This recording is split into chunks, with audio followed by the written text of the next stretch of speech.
وَنُنَزِّلُ مِنَ الْقُرْآنِ مَا هُوَ شِفَاءٌ وَرَحْمَةٌ لِّلْمُؤْمِنِينَ.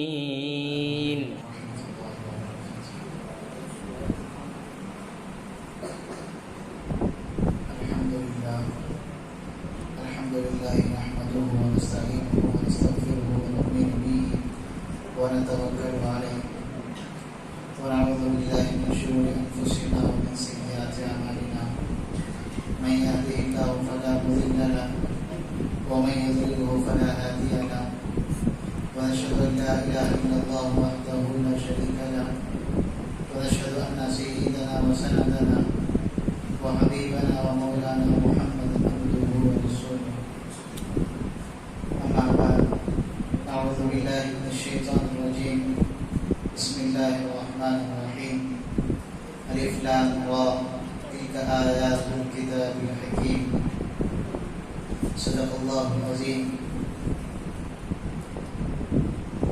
معزز سامعین کرام،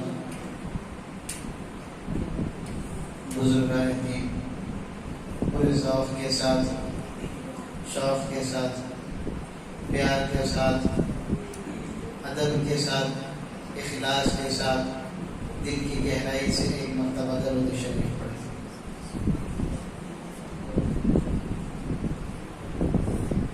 حاضرین اکرام،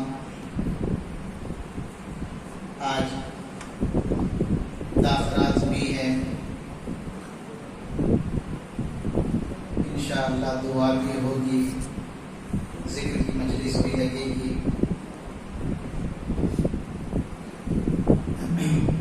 پہلے تفسیر سے فارغ ہو جاتے ہیں، پھر اس کے بعد انشاءاللہ 5 منٹ ذکر کی مجلس لگے گی، پھر آخر میں 10 منٹ یا 15 منٹ تک دعا مکمل کر دیں گے۔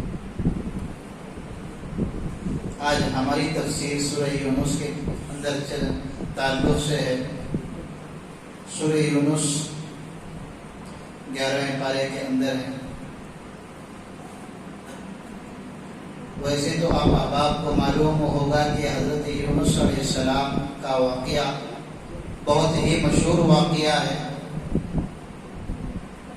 جب قوم نے ان کو تنگ کیا، ان کی بات نہیں مانی، واقعہ بہت لمبا چوڑا واقعہ ہے۔ مختصر کرتے ہوئے آپ احباب کی خدمت میں یہ پیش کر کے آگے بڑھتا ہوں۔ حضرت یونس علیہ السلام جب اللہ تبارک و تعالیٰ کے حکم سے قوم کے پاس آتے ہیں، قوم کے پاس آ کر قوم کو اللہ کی طرف دعوت دیتے ہیں، اللہ کی طرف بلاتے ہیں، قوم حضرت یونس علیہ السلام کی بات کو نہیں مانتی۔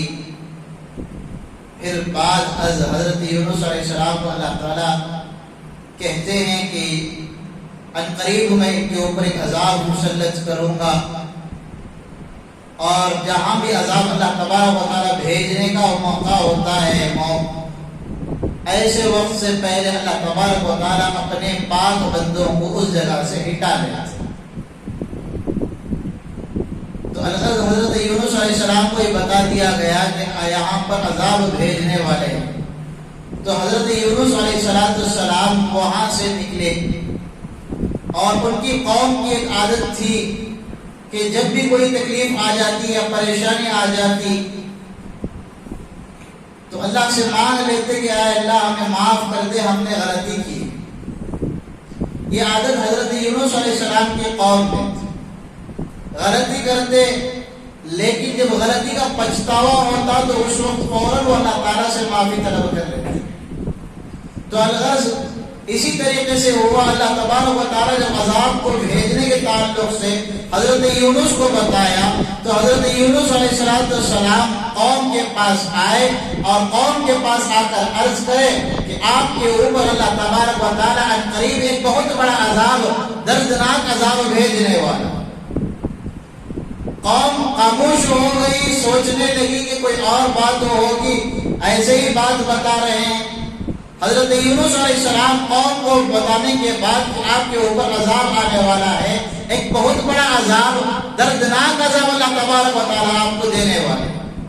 پھر اس کے بعد حضرت یونس علیہ السلام اس قوم سے نکل کر دوسری بستی میں چلے جاتے ہیں، وہاں جاتے رہتے ہیں، پھر اس کے بعد قوم کو معلوم ہوتا ہے کہ اللہ کا عذاب قریب آ چکا۔ جب اللہ تعالیٰ کا عذاب حضرت یونس علیہ السلام کی قوم پر جب آیا تو لوگوں نے سب سوچے کہ اب ہمارا بچنا مشکل ہے، ہمارے بچوں کو بچانا مشکل ہے، ہماری بیوی بچوں کو گھروں کو بچانا مشکل ہے۔ سب لوگ ملے اور سب ایک جگہ اکٹھا ہوئے، ساری کی ساری قوم اللہ سے دعا کی، منت سماجت کی کہ اے اللہ ہم سے غلطی ہو گئی تھی، ہمیں معاف کر دے، ہمیں چھوڑ دے، بخش دے، ہم آئندہ سے پھر کبھی خطا نہیں کریں۔ حضرت یونس علیہ السلام کو اس تعلق سے علم نہیں تھا، لیکن اس قوم میں اور ایک چیز بھی تھی کہ کوئی آدمی اگر جھوٹ بولتا تو اس کو قتل کر دیا جائے۔ حضرت یونس علیہ السلام کی قوم میں ایک رواج تھا کہ کوئی آدمی اگر جھوٹ بولے اسے قتل کر دیا جاتا تھا۔ جب ساری قوم نے جب عذاب آنے کا وقت بالکل قریب آیا، اللہ کی طرف متوجہ ہوئے، اللہ سے دعا مانگے تو اللہ تبارک و تعالیٰ نے اپنے عذاب کو روک دیا۔ حضرت یونس علیہ السلام کو بعد میں پتا چلا کہ اللہ تبارک و تعالیٰ نے حضرت یونس علیہ السلام کی قوم کو معاف کر دیے۔ اب حضرت یونس علیہ السلام سوچنے لگے اب میں اگر جاؤں گا ہو سکتا ہے میری قوم مجھے نبی نہ مانے، اس لیے کہ نبی جھوٹ نہیں بولتا اور حضرت یونس نے جھوٹ بولا ہے ہمارے ساتھ۔ یہ سوچا اور پھر اس کے بعد ایک بات ذہن میں آئی، ہو سکتا ہے کہ میری قوم مجھے جھوٹا مکار کہہ کر مجھے قتل بھی کر دے۔ حضرت یونس علیہ السلام نے سوچا اب میں جاؤں گا تو میں پھنس جاؤں گا، بہتر ہے میں کہیں اور چلا جاؤں۔ حضرت یونس علیہ السلام اپنی قوم کو چھوڑ کر نکل جاتے ہیں اور ایک کشتی میں بیٹھ جاتے ہیں۔ وہ کشتی شروع ہو جاتی ہے، جاتے جاتے جاتے آدھے راستے میں کشتی پلٹنے کے بالکل قریب ہو جاتی ہے، پانی میں غرق ہونے کے بالکل قریب ہو جاتی ہے۔ جو اس کشتی کا ملاح تھا، کشتی چلانے والا تھا، اس نے کہا کہ ہمارے اس کشتی کے اندر ان لوگوں میں سے کوئی آدمی ایسا ہے جو اپنے مالک سے، اپنے خالق سے بھاگ کر آیا، کوئی ایسا غلام ہماری کشتی میں سوار ہوا ہے جو اپنے مالک سے بھاگ کر آیا ہے۔ تو سب لوگوں نے پوچھا کہ کون ہے وہ شخص جو اپنے مالک سے، اپنے آقا سے بھاگ کر آیا، کون ایسا غلام ہے؟ حضرت یونس نے کہا کہ وہ شخص میں جو اپنے مالک سے بھاگ کر آیا۔ لوگوں نے سوچا کہ یہ تو بہت نیک صورت ہے، نیک سیرت اخلاق کے ماہر، بہت اچھے انسان ہیں، یہ ایسا نہیں کر سکتے۔ پھر دوبارہ اللہ نے پوچھا کہ ایسا کون شخص ہے؟ اس لیے کہ یہ ایسی جگہ ہے یہاں پر اگر کوئی آدمی گنہگار بیٹھتا ہے، سمندر جب ہلچل مچاتی ہے تو تب پتا چلتا ہے کہ اس کشتی کے اندر کوئی گنہگار بیٹھا ہے۔ تو الغرض حضرت یونس کے مابین جب یہ بات پھر دوبارہ ہوئی کہ کون ہے آدمی جو اپنے آقا سے دغا بازی کر کے آیا، تو حضرت یونس نے کہا کہ وہ میں ہی شخص ہوں۔ لوگوں نے پھر کہا کہ تم نہیں ہو سکتے۔ پھر تیسری مرتبہ پوچھا گیا لوگوں سے، سب نے بتایا کہ ہم نہیں ہیں، ہم نہیں ہیں۔ حضرت یونس نے کہا کہ میں ہی ہوں۔ اب سب سوچے کہ یونس تو ہو نہیں سکتے، اس لیے کہ ان کا چہرہ جھوٹوں والا نہیں ہے، ان کا چہرہ دھوکہ دینے والا نہیں ہے، یہ بہت بڑے اللہ والے بزرگ شخصیت معلوم ہوتے ہیں، یہ نبی معلوم ہوتے ہیں، اس لیے یہ ایسا کام نہیں کر سکتے۔ لوگوں کے درمیان مشورہ ہوا کہ سب مل کر ایک قرعہ اندازی کرتے ہیں، اس کے ذریعے سے پتا چل جائے گا کہ کون ہے جو اپنے آقا سے بھاگ کر آیا۔ جب لوگوں کے درمیان قرعہ اندازی کی بات ہوئی، قرعہ اندازی کیا گیا، اس کے اندر سے حضرت یونس کا نام نکلا۔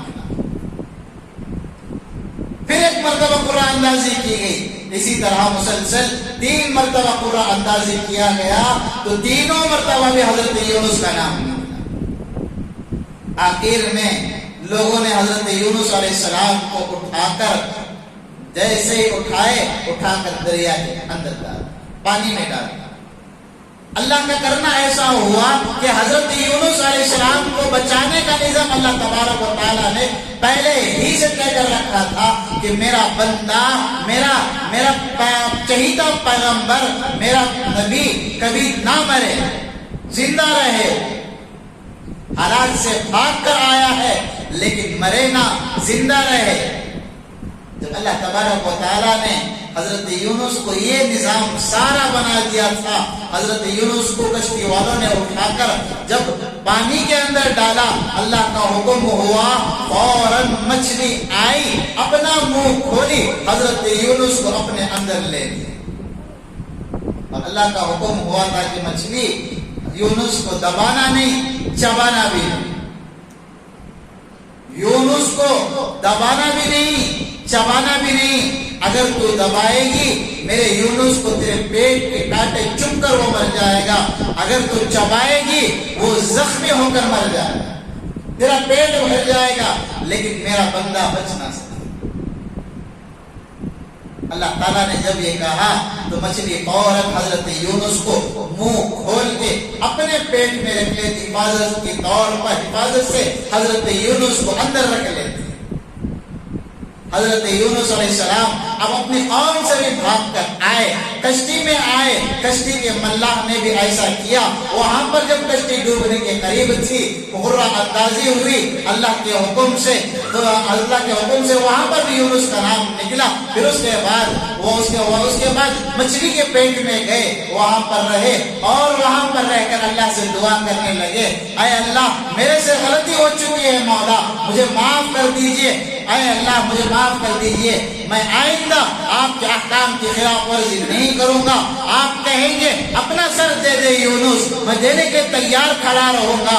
آپ کہیں یونس اپنے آپ کو ہلاک کر لو میرے لیے، میں ہلاک کرنے کے تیار کھڑا رہوں گا۔ مولا آپ مجھے معاف کر دیجئے، لا الہ الا انت سبحانک انی کنت من الظالمین۔ حضرت یونس علیہ السلام 40 راتوں تک مچھلی کے پیٹ میں رہے، اللہ سے دعا کرتے رہے، لا الہ الا انت سبحانک انی کنت من الظالمین، لا الہ الا انت سبحانک انی کنت من الظالمین، لا الہ الا انت سبحانک انی کنت من الظالمین۔ پڑھتے رہے، اللہ سے دعا کرتے رہے۔ ایک وقت ایسا آیا 40 دن کے بعد اللہ کا حکم جیسے ہی مچھلی کو ہوا، مچھلی کنارے پر آئی، جیسے ہی منہ کھولا حضرت یونس علیہ السلام باہر آئے۔ باہر جیسے ہی آنا تھا، حضرت یونس علیہ السلام کے باہر آنے سے پہلے ہی ان کے بدن کے بال سارے مچھلی کی پیٹ کی گرمی کی وجہ سے جھڑ چکے تھے۔ اللہ کا حکم ہوا کہ یونس اب باہر آ رہا ہے، اس کی پرورش کا نظام بھی میرے ذمہ میں ہے۔ پھر اس کے بعد مفسرین اور کتابوں میں لکھا ہے کہ حضرت یونس علیہ السلام جیسے ہی باہر آنا تھا، اللہ تبارک و تعالیٰ کا حکم ہوتا ہے کدو کی بیل کے اندر حضرت یونس کی پرورش ہوتی ہے۔ کدو کی بیل کا جو یہ ہوتا ہے پتا، اس کے اندر حضرت یونس علیہ السلام رکھتے، وہاں پر زندگی گزارتے ہیں کچھ دن کے لیے۔ پھر اس کے بعد حضرت یونس علیہ السلام کی طبیعت بحال ہو جاتی ہے، اچھی ہو جاتی ہے، پھر وہ چل پھر اللہ کے حکم سے پھر دعوت میں۔